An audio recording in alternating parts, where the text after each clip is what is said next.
I want to ask up our host, Katie. Will you please come up? Katie is the co-director of Runway, and you've launched with your partner the Female Founder School, and I've enjoyed spending time with the two of you recently as I've been able to spend time here at Runway. I love it here. It's a second home for me, and I just wanted to give you time. You know, I scheduled an extended time, a little extra time, so you could talk about inclusion.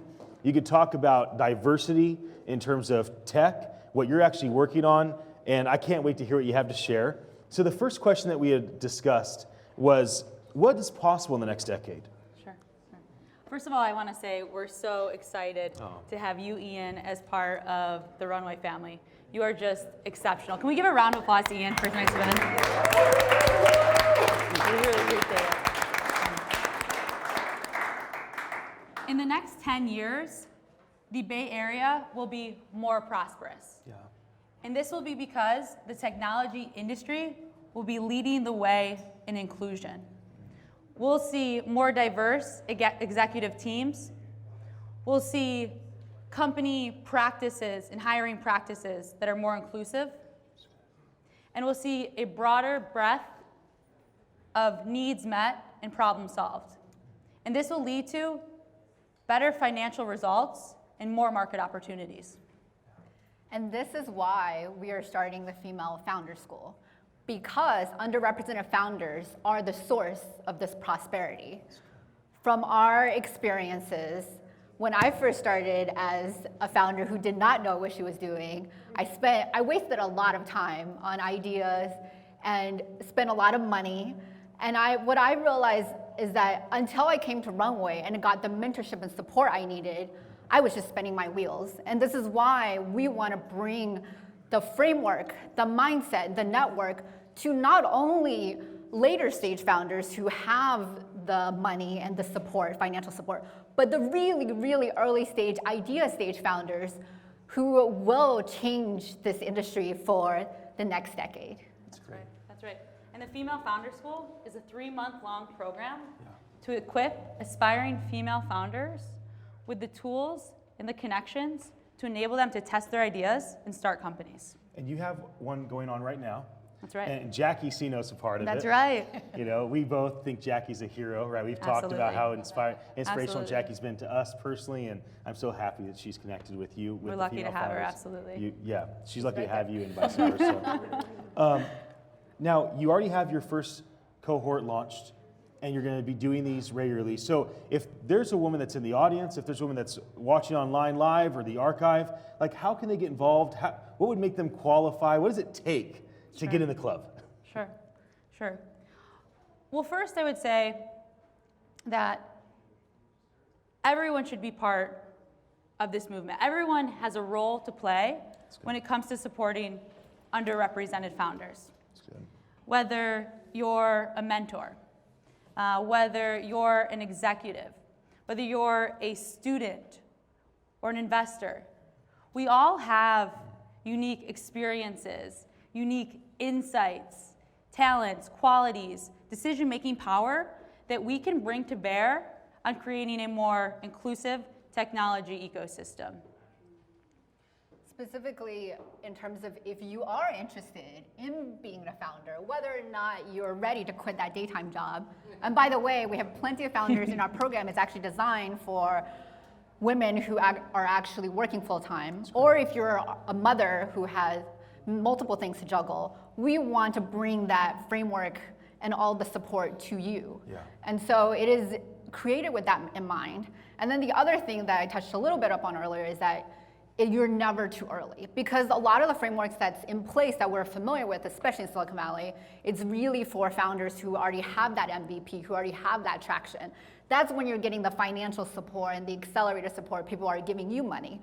But in the early stages, no, it's just you. You're just by yourself, or maybe you've finagled a friend to help you with this idea. But ultimately, we realize how important it is to really support the true early stage founders, because the pipeline problem cannot be solved if you're only supporting people who've already had the financial support to build that MVP, right? And so from our perspective, if you're sitting home and you have an idea and want to be a founder, go on femalefounderschool.com and write to us, like apply. We'd love to talk to you. And it really doesn't matter where your idea is, because we believe that the power of underrepresented founders is that they're saying, as Katie was saying earlier, they're seeing problems that aren't being seen before, and they're coming up with solutions that are not being addressed in Silicon Valley because we're such a homogenous place.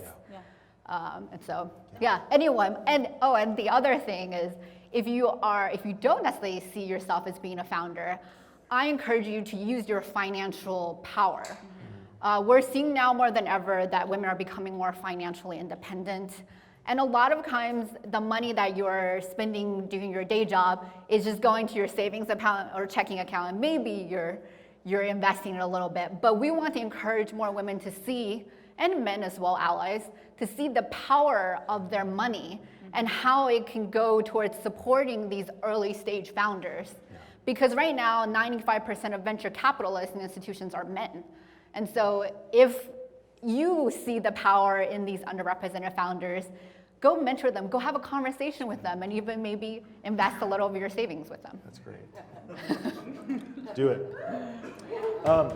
What's your vision for the next decade? Not decade, for the next year. Like, what are you hoping happens? What's your vision for the Bay Area, for inclusion, for Runway's female founders, for other groups that are your peers that are doing similar things? Like, what do you want to see happen this year? Put simply, I want to see people recognize their positions of influence and use those positions of influence to support underrepresented founders. I would also not mind if there was more transparency in the investing industry, especially for where VCs are disclosing not only the companies that they're investing in, but also the representation of the founders that they're meeting with, that they're taking meetings with. Because I think that kind of transparency is necessary for us to build a more inclusive community of founders, because those founders are the ones who will be creating the diverse solutions and the diverse community that we will hopefully see. I love it. Website again? Femalefounderschool.com. Yeah, femalefounderschool.com. And can you tell us about somebody that's in the school that you really see like they're a great model? Like C. Simone is in the Female Founders School. We all love C. Simone. You know, she's amazing with what she's doing with Film Hero. Like, what is she doing that's helping all the other female founders? What's Female Founders doing for her? Like, give us a case study in terms of like what's logically happening in the accelerator. Sure. So the way that we start is we teach very important entrepreneurial frameworks for how to test an idea. So that if you're deciding, do I want to take this on full time? Can I make a business out of this? You can gain the evidence to prove that, so you're willing to take that step. And the next thing is you'll be connecting with other founders who are on that same journey that you're on, who can empathize with what you're going through, and who can provide feedback. We're also going to connect you to founders that are one step ahead, who have recently gone through what you've gone through, and who have been successful. And then additionally, we'll be connecting you with a larger network of supportive investors and mentors.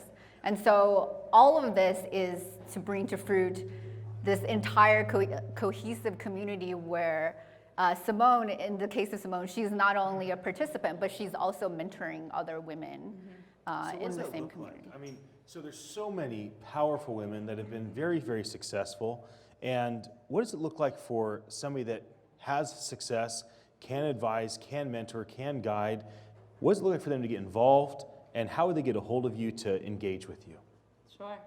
Email us. Yeah. Like give me We look would at love the camera. Give me a promo video right now so I can send it to all the powerful women that I meet. And like, you should help Female Founders School. Yeah. Well, help Female Founders School, because supporting female founders, your mentorship, your unique set of skills will make it possible for them to create successful companies and unique solutions. And you can reach us at katie@runway.is or Enhao@mentorkind.org.